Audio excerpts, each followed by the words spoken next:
Assalamualaikum warahmatullahi wabarakatuh. Perkenalkan, saya Nukman dari ESH semester 7 jurusan Ekonomi Syariah IAIN Ponorogo.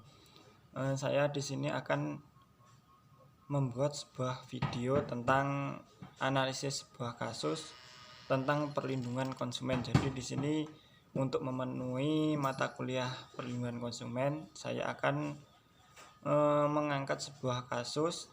Jadi nanti saya akan menjelaskan tentang pendeskripsian sebuah kasus, kemudian menganalisisnya, lalu memberikan solusi yang mungkin bisa menyelesaikan sebuah kasus tersebut. Langsung saja ke materinya. Baik, selanjutnya langsung ke pembahasan. Untuk yang pertama itu tentang pendeskripsian kasusnya. Jadi seperti yang dilansir di berita1.com berikut, bahwa Direktur Jenderal Standarisasi dan Perlindungan Konsumen Kementerian Perdagangan Widodo, beliau mengatakan bahwa Ahmad Supardi itu telah menjadi korban dari situs e-commerce Lazada. Ia mengatakan bahwa Supardi sebagai korban bisa melaporkan kasus ini kepada Kementerian Perdagangan. Kemudian seperti yang diketahui, Ahmad Supardi ini merupakan korban yang dirugikan Lazada. Jadi Ahmad Supardi membuat pengakuan bahwa Lazada sudah membatalkan secara sepihak transaksi yang sudah dibayar lunas oleh konsumen dan kemudian mengembalikan dana konsumen tersebut dalam bentuk voucher belanja yang hanya bisa dibelanjakan di Lazada. Pada awalnya itu Ahmad ini membeli 1 unit sepeda motor Honda Vario dan 3 unit sepeda motor Honda Revo pada 12 Desember 2015 di Lazada. 3 unit Honda Revo ini dibeli dengan harga masing-masing 500.000 dengan total 1.500.000, sementara Honda Revo nya dibeli dengan harga 2.700.000. Untuk pembelian cash on the road, harga pada situs Lazada adalah harga sepeda motor secara cash on the road atau bukan secara kredit, dan angka tersebut bukan angka uang muka. Dan Ahmad mengira bahwa harga murah ini merupakan bagian dari promosi gila-gilaan hari belanja online nasional atau Harbolnas, dan ia sudah melakukan pembayaran transfer via ATM BCA dan transaksi sudah sah dan dikonfirmasi pihak Lazada.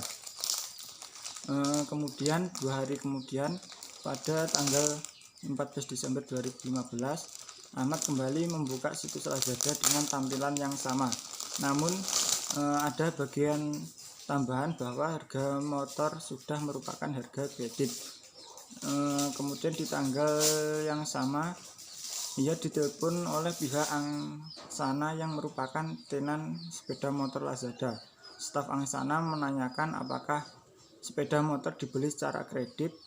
Kemudian Ahmad menjelaskan sepeda motor dibelinya secara cash on the road. Kemudian pihak Lazada, bahkan pihak Angsana ini menelpon Ahmad ini hingga 2 kali.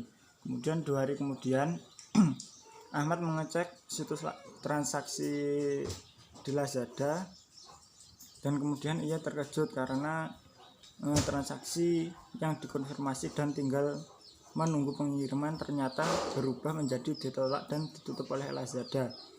Dan secara sepihak Lazada ini memproses refund dengan memberikan voucher belanja sesuai jumlah uang yang dibelanjakan untuk membeli 4 unit sepeda motor, dan mengganti dana tersebut dengan 2 voucher sebesar 4,2 juta. Dari kasus ini Ahmad mengaku sangat kecewa karena voucher tidak bisa diuangkan, dan sebagai konsumen ia meminta Lazada meminta maaf, dan sebagai perusahaan besar tidak selayaknya memperlakukan konsumen dengan tidak terhormat. Kemudian masuk ke pembahasan kedua, itu tentang analisis dari kasus ini.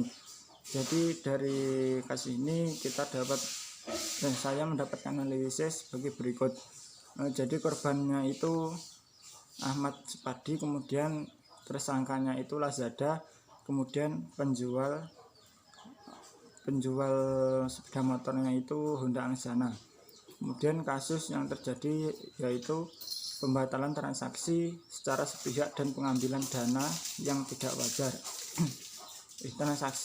Pembatalan transaksi sepihak dan pengembalian dana yang tidak wajar.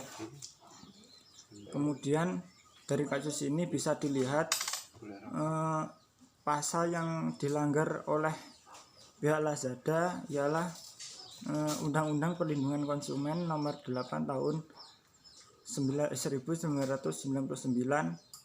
pada pasal 9, 10 dan 16, dan bisa dikenakan sanksi sesuai dengan pasal 62 dan pasal 63 seperti yang dikatakan oleh Widodo tadi. Kemudian menurut saya kemudian lanjut ke solusi. Jadi menurut saya ini harusnya ini ada meditasi terlebih dahulu agar kasus ini dapat diselesaikan dengan baik-baik. Jadi menurut saya itu pemicu utama dari kasus ini ialah ketidaktelitian penjual dalam memberikan informasi yang akurat. Jadi pembeli ini sebenarnya tertarik dengan penawaran penjual, namun ternyata informasi yang dilihatnya itu bukanlah informasi yang benar atau ada miss atau kesalahan dari penjual dalam memberikan informasi. Kemudian dari pembeli ini harusnya sebagai pembeli itu sebelum melakukan transaksi ini juga bertanya kepada penjual terlebih dahulu apakah informasi ini benar, kemudian terkait terutama itu dengan harga yang tercantum apakah itu sudah valid, karena secara logika kan bisa kita lihat apakah mungkin dengan harga segitu bisa mendapatkan motor baru meskipun itu di hari atau event-event tertentu atau mungkin ada diskon dari pihak penjual. Saya rasa itu tidak masuk akal. Jadi sebagai penjual itu kita harus juga pintar-pintar sebelum melakukan transaksi. Kemudian untuk pihak Lazada harusnya itu sebelum melakukan pembatalan itu harusnya ada konfirmasi terlebih dahulu dengan pembelinya agar pembelinya itu juga tahu kenapa transaksinya itu dibatalkan, kemudian alasannya apa. Lalu sebelum dibatalkan kan itu juga bisa dikompromikan atau diberitahu terlebih dahulu kenapa alasannya. Jadi mungkin itu saja dari saya. Ada kurang lebihnya saya mohon maaf. Bila taufik wal hidayah. Wassalamualaikum warahmatullahi wabarakatuh.